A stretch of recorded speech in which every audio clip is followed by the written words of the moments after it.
Fala galera! Na aula de hoje vamos dar continuidade ao nosso pacote de aulas sobre semelhanças atômicas. Lembrando que na primeira aula eu falei sobre isótopos, na aula de hoje falaremos sobre isóbaros e nas demais isótonos, isoeletrônicos e uma aula somente para resolução de exercícios. Se você é novo aqui no canal, meu nome é Fábio Guedes, eu sou formado e trabalho na área de Química e seja muito bem-vindo. Já se inscreve aí, ative o sininho, deixe o seu like e vamos nessa!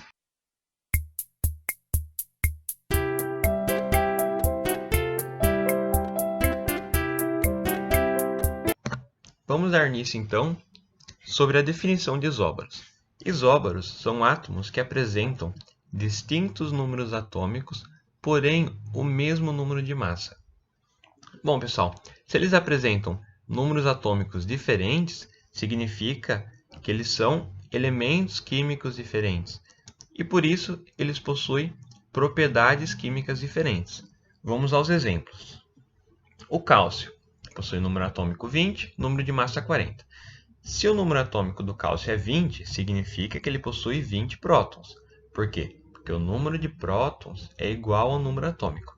E se a massa do cálcio é 40, o que é a massa? O que é o número de massa, né? É o número de prótons mais o número de nêutrons. Se ele possui 20 prótons, para chegar em 40, eu preciso de 20, né? Então ele possui também 20 nêutrons. E como este átomo ele não possui carga, não tem nenhum sinal de mais ou de menos, significa que ele está eletricamente neutro. Portanto, o número de cargas positivas, o número de prótons, é igual ao número de cargas negativas, o número de elétrons. E do outro lado, temos o argônio. Então, o argônio com número atômico 18 e número de massa 40. O que a gente observa? Átomos que possuem o mesmo número de massa, porém diferentes números atômicos. Então, neste caso aqui, o cálcio e o argônio, eles são isóbaros. Então, fazendo uma análise rápida, então o argônio possui 18 prótons, porque o número atômico dele é 18, para chegar em 40, 22 nêutrons e 18 elétrons, já que ele está eletricamente neutro. E temos outros exemplos também. O cálcio e o nitrogênio. Número atômico do cálcio, 6. Número atômico do nitrogênio, 7. São diferentes elementos químicos com propriedades químicas diferentes. Porém, o número de massa de ambos é 14.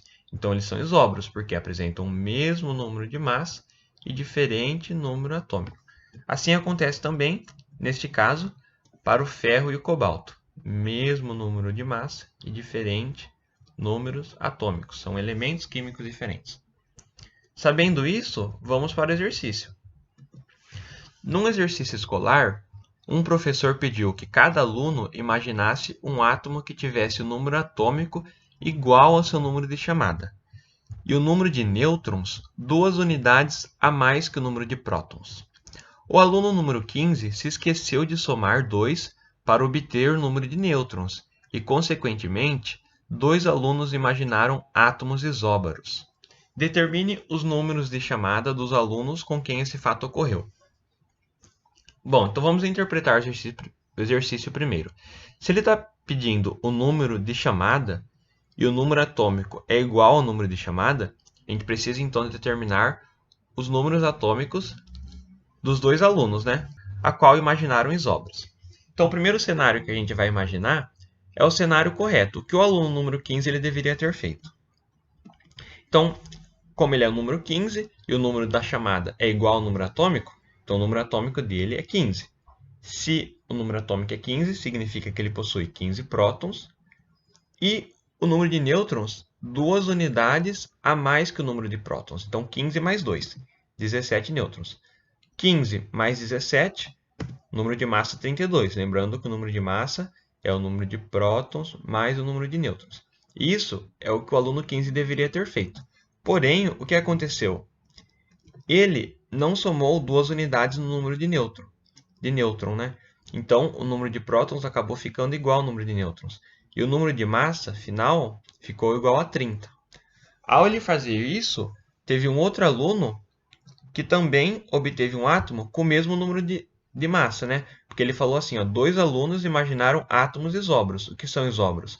Átomos que possuem o mesmo número de massa, porém, número atômico diferente. Então, o que eu preciso agora descobrir?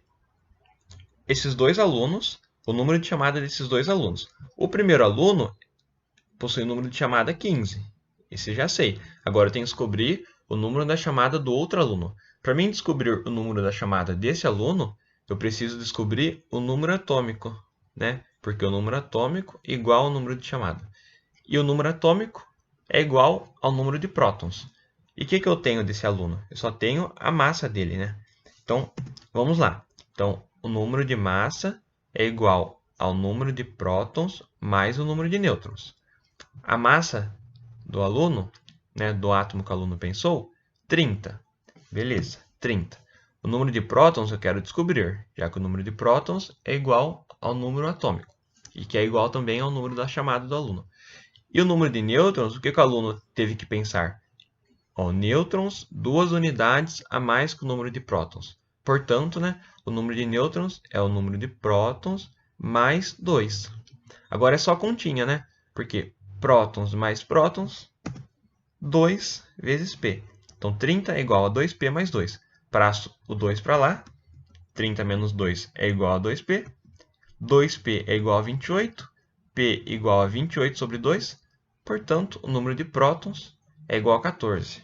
O número de prótons é igual a 14. Se o número de prótons é 14, o número atômico também é 14. Portanto, descobrimos o número de chamada do outro aluno, né? E só para saber aqui, o número de nêutrons, então, é o número de prótons mais 2 unidades, conforme o enunciado pediu. 14 mais 16 é igual a 30. Então, o número das chamadas dos dois alunos com quem esse fato ocorreu, 14 e 15. Portanto, os números de chamada dos alunos com quem esse fato ocorreu são 14 e 15. Se você gostou dessa aula, deixe o seu like, se inscreva no canal, aqui estão as referências utilizadas e até a próxima aula. Um grande abraço!